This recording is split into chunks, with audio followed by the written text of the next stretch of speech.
Okay, we need to talk. So many people don't understand deafness and don't even think that there are deaf people around them that they're interacting with. I really wanted to tell this story from my life because it illustrates it perfectly. When I'm traveling in a Spanish-speaking country, I speak Spanish with people. Spanish is my first language. I know Spanish, but I have a hearing disability. Sometimes I don't understand what people are saying. They might not be speaking clearly, or maybe there's background noise, whatever it is.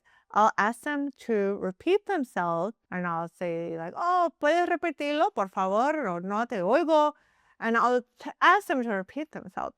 But sometimes, because they know that I'm from the United States, they think that I need them to speak in English, and they switch the conversation to English instead of repeating themselves, which is so annoying. It actually doesn't help me at all because now they're giving me new audio that I have to work to understand. I was trying to understand the other way that you were talking, and now you're giving me a new way. They don't assume that I can't understand them because of my deafness. They don't know about my deafness. It just shows me that people need more education. And that's why we're making all these videos about busting myths about disabilities. And today's video is about deafness myths. So let's get into it. Let's do some educating and learning. Deaf people who wear hearing aids and cochlear implants can hear everything. So this one, deaf people who wear cochlear implants or hearing aids can hear everything. This question or this myth takes us to the idea of what even is deafness. I don't think people realize there are different experiences within deafness. It is a spectrum. I have a moderate to severe hearing disability and I wear hearing aids. And I'll show you my hearing aids. They are behind my ear. They're big. These are powerful hearing aids because I have a lot of hearing that they are filling in. Cochlear implants are used by people who have profound hearing loss. You only find that out from getting a diagnosis, looking at your hearing chart. There are hearing tests, which actually every person should do annually, but I digress. In terms of getting a device, hearing aids or cochlear implants, it's a very different experience. Hearing aids, you can take on and off, and you can change the style and the format and change the company whenever you want. If someone gets a cochlear implant, they can only have that one company for the rest of their life because there is a surgery involved in the head and they get an implant in their head. And then they have other pieces that are external, but there's a place to kind of, I think it's magnetized from what I understand, that you wear something on your ear and then attach it to the magnet in your head. So that's a big, big commitment. It's also a big kind of change when you are done with it because you have to relearn how to hear. The hearing that you get from a cochlear implant is very different. It's more mechanical. Like people described it as being so hard to understand in the beginning. So you have to work with your brain to get used to it. And there's a whole process for that. We're not going to cover that here. What people think is if you have a device, like a cochlear implant or a hearing aid, that you hear just like someone without a hearing disability. No, no, no, no. No, we do not. We are still deaf. We still have gaps with our hearing. I can detect a lot of words. I have pretty good word recognition. I also ask for repetition a lot, and I do get words wrong often. And I don't hear, for example, the bird songs, bird calls. I don't hear that. There's a very high pitch sound that my hearing aids have not been able to bring back for me. And that's okay. Like I'm fine with it. So important just to know that. Anyone who is wearing hearing aids or cochlear implant is not going to hear to the same level or to the same way that someone who doesn't have a hearing disability does. And these devices are expensive, they're big commitments, and not everybody wants them. And that's also valid too. All deaf people read lips and know sign language. Ooh, okay. I think the sign language one is more, well, maybe both of them are really, really big assumptions. The answer is no, okay? With reading lips, a lot of deaf people do it unconsciously. And I'm using the term deaf, by the way. There are other terms out there that there are two types of deaf, deaf with a lowercase d and deaf with uppercase d. If someone participates in deaf culture and community, they will identify as deaf with the capital D, the uppercase D. I've not grown up in that culture, so I've, out of respect, and everyone, I really should do that, respect the deaf culture, I use lowercase d deaf. But there's also other ways of identifying people. That's just what we're doing for this video. People who have grown up deaf might have learned sign language. They might not have learned sign language. I have been deaf my whole life.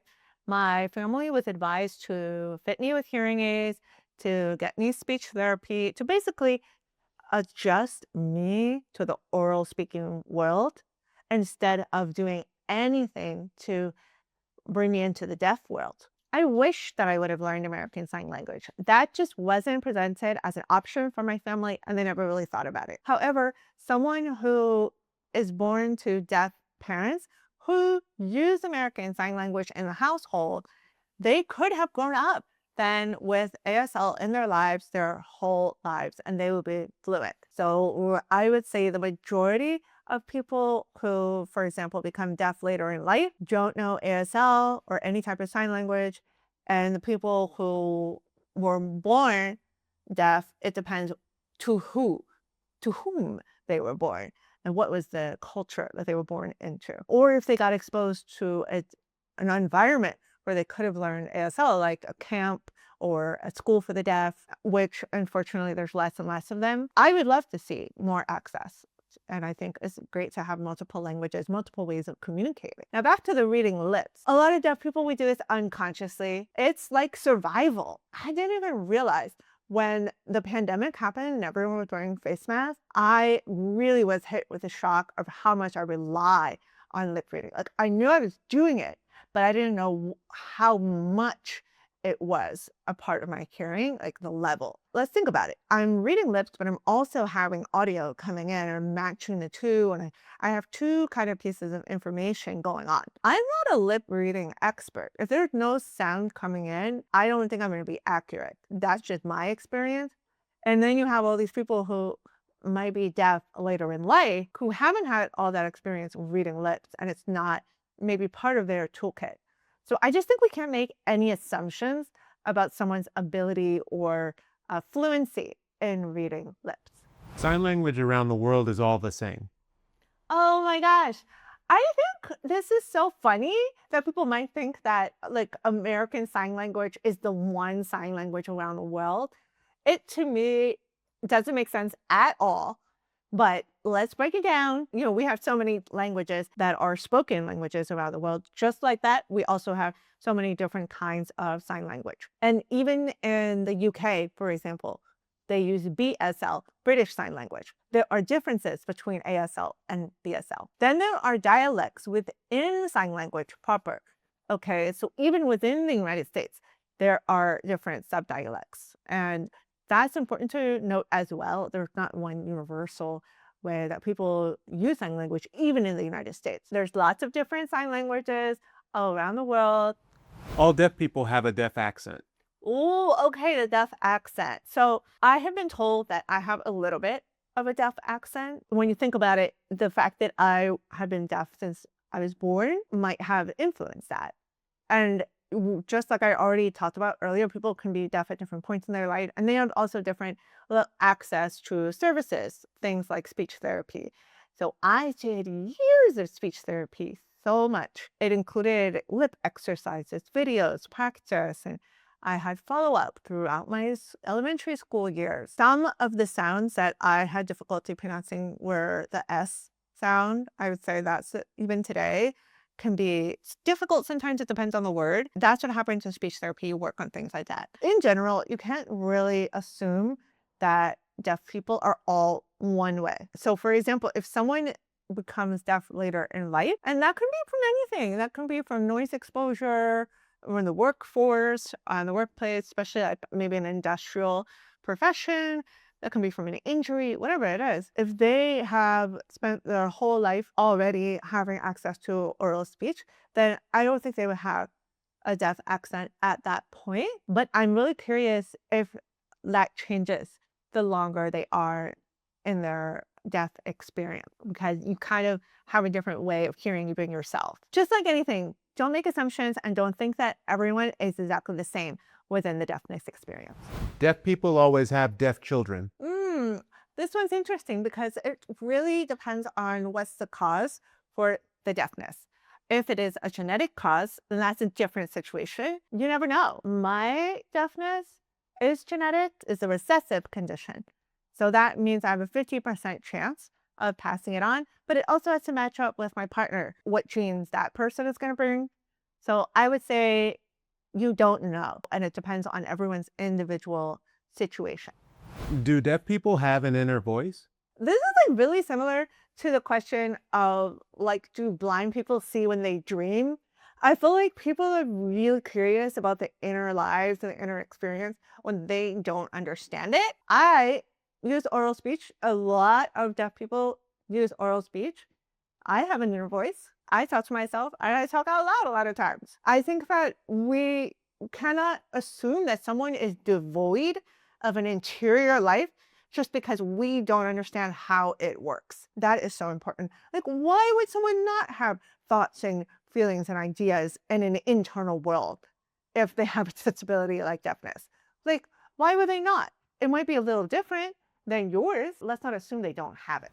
If I speak louder, deaf people will understand me better, right? Can you hear me? Like, it's so annoying when someone gets super loud and just over exaggerated. That's a lot of times what happens too. It's not just like volume that changes. It's like the lips, and it's not a natural way of speaking. So that actually makes it harder for me to understand you. Don't broadcast into my face. One of the things that is actually the barrier a lot of times to me understanding someone is the pronunciation and just random things that people do, covering their mouth when they're speaking. Don't cover your lips, looking away, speaking, turning their back, and that kind of thing. But a lot of people don't enunciate, or they speak too fast.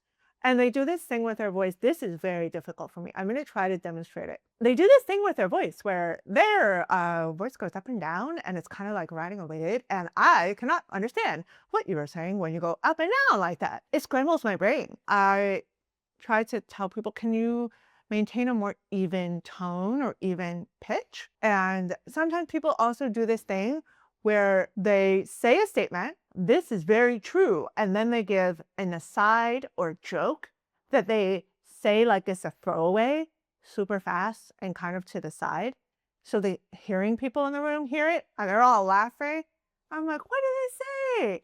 What happened there? So, just like to give the experience of it without even using actual words, it'll be like blah, blah, blah, blah, blah, blah, blah. And I'm like, what happened? What was that? Blah, blah, blah, blah. I didn't get it. So I want the blah, blah. I want everything to be at the same energy as the blah, blah, blah. The presenter, the talking voice. If you want deaf people to be able to understand you better, you can enunciate, speak clearly.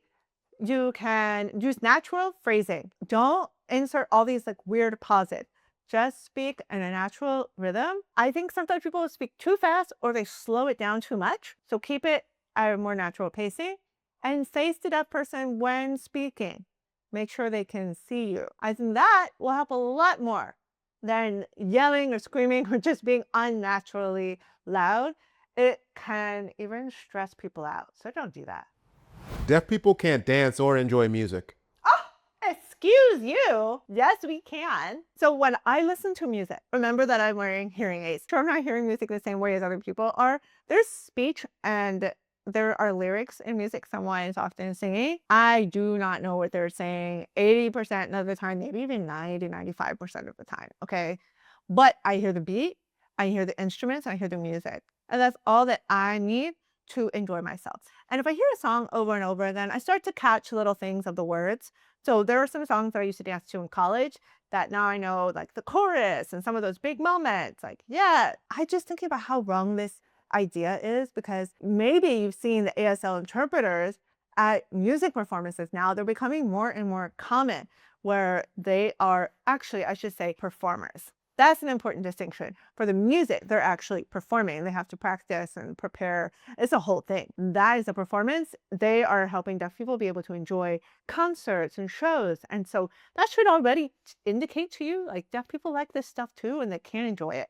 A lot of deaf people can hear or feel vibrations and music, like the bass of the music. And I tried on a vest for deaf people that vibrates and kind of in tune with the song that you're hearing to kind of give you a physical sensation of what the music's doing, which I think is really cool. And some people might really enjoy that. Yes, deaf people can enjoy music. I'm sure not everyone does, but that's really like up to every individual person. And we can dance. I love to dance salsa, merengue, bachata. Okay, I am out there dancing. That is just important to know. Like dancing has been around in humanity forever. So why aren't deaf people going to dance too and express themselves too? Let's not make these ridiculous assumptions.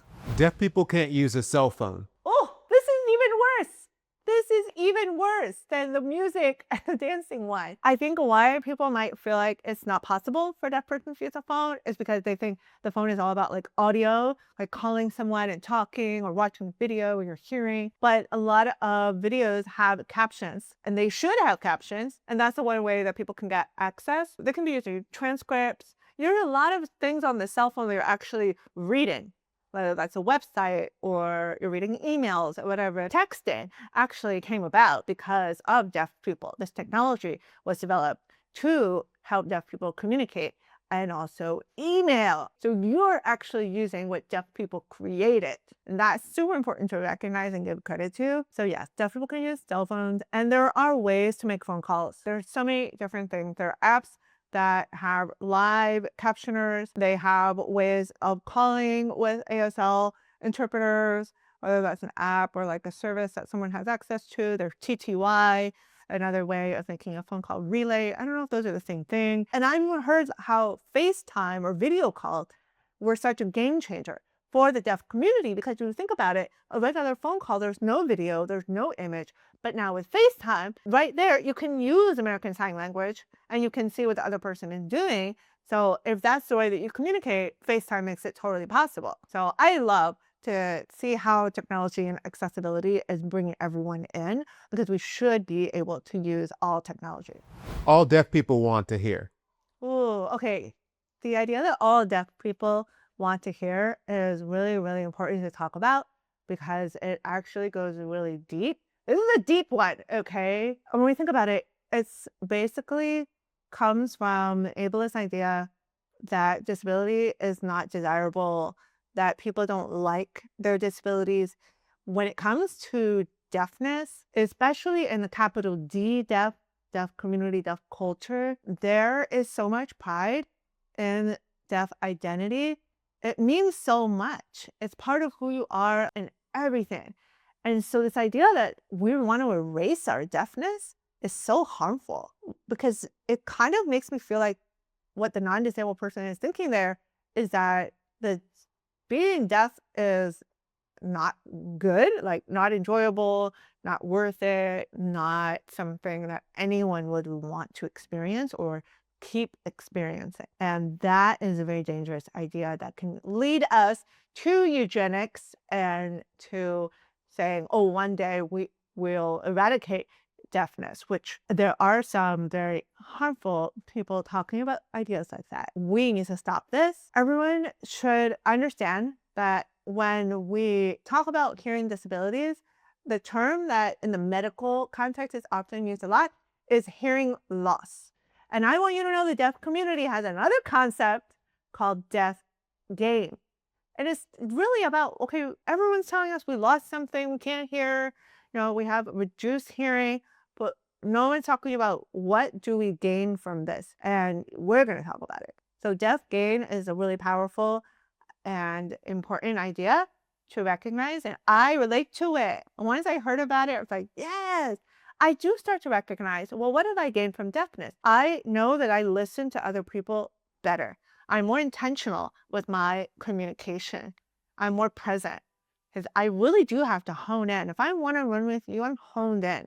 I'm looking at you, I'm taking a stand, I'm really listening deeply. And I've had people compliment me on my listing. I'm like, whoa, okay. I've also have a lot of peace in my life that I love, the quiet time when I take out my hearing aids. Oh, it's so nice. I read books. I'm not plugged into the world. And I love that feeling. That is very relaxing. There's so many other things. I think I'm really good at observing body language because I've had to look at body language, gestures as a part of communication. So I can look across the room or across like a public transit situation, like a bus or a train, and say, oh, okay, I think there's something going on there, like an argument or something, or this person might be lost or whatever it is. And that makes me feel like I have good observational skills of the world that I probably wouldn't have if I wasn't deaf. Overall, I think we really need to understand that with disability, everything, it's like you cannot separate my disability out of me. I am who I am because of my deafness, because of my blindness. And so if someone were to say right now, oh, I can like make you not blind, not deaf, it would be like, I can make you not who you are. That's not something that I would say, like, oh yeah, right away, right away. No, like that's not how we operate. So we really need to understand that this is part of our identity. It should be respected and people should not see it as something horrible that we should be getting rid of. There you go.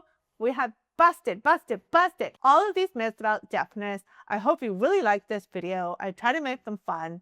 So let me know in the comments, what's that one thing you learned that you're going to tell someone else? I want to hear it. And are there other things about deafness that you've been wondering about, questions, or another myth that you want me to bust? Let me know. Thank you for watching another Blindish Latina YouTube video. Please like and subscribe. We need to get the 1K subscribers. Help us get there. And I hope to see you next time. Bye!